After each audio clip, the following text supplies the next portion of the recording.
Welcome to the Entrepreneur Show. If Warren Buffett ever walks into your store or restaurant, he's likely to pay for his purchases in cash. I've got an American Express card which I got in 1964.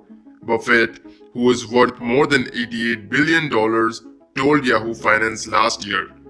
He also said, "But I pay cash 98% of the time. If I'm in a restaurant, I always pay cash." That's right, Warren Buffett, one of the richest guys in the world, prefers to pay in cash. In fact, he says that he pretty much always carries around about $400 with him. Is it because he's afraid of credit cards? Does he have security concerns? Is he avoiding those annoying late fees and penalties in case he doesn't pay off his balance? Actually, it's none of those reasons.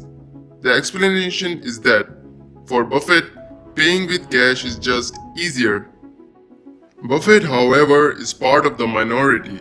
Each year, fewer and fewer people pay cash when making purchases. In fact, according to a 2017 US Bank survey of more than 2,000 Americans, 50% only carry cash about half of the time.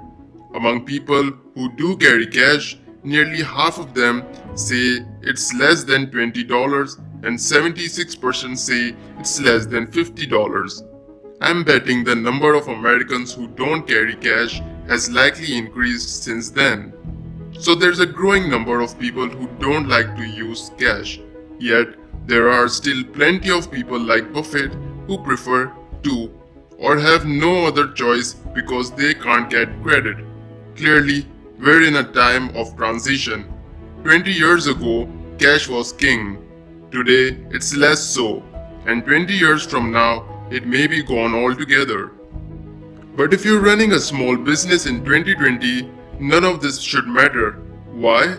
Because you want to make a sale.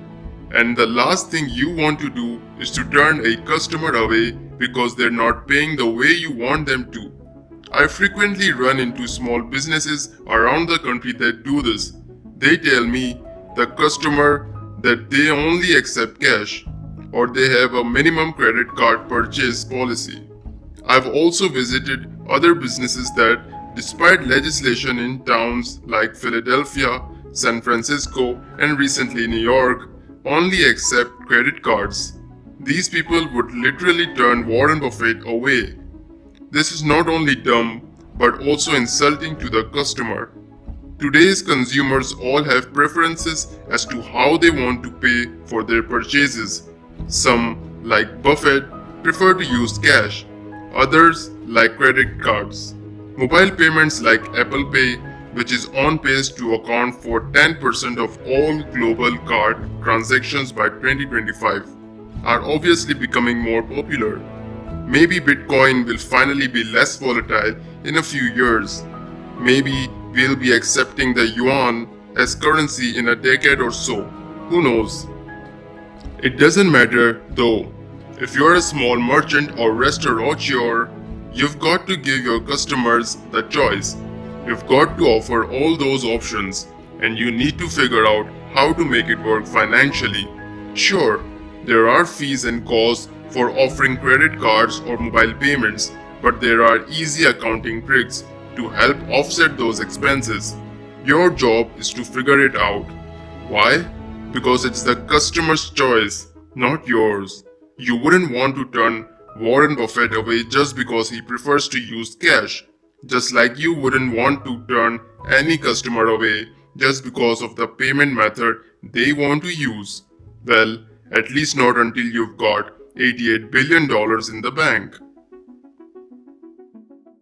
If you enjoyed the video, please make sure to drop a like and press bell icon to get notified every time I upload a new video. Also, if you want to see more of these videos, please subscribe to my channel and comment which topic you'd like to see next video on. Till then, do whatever you want to do, guys. See you soon.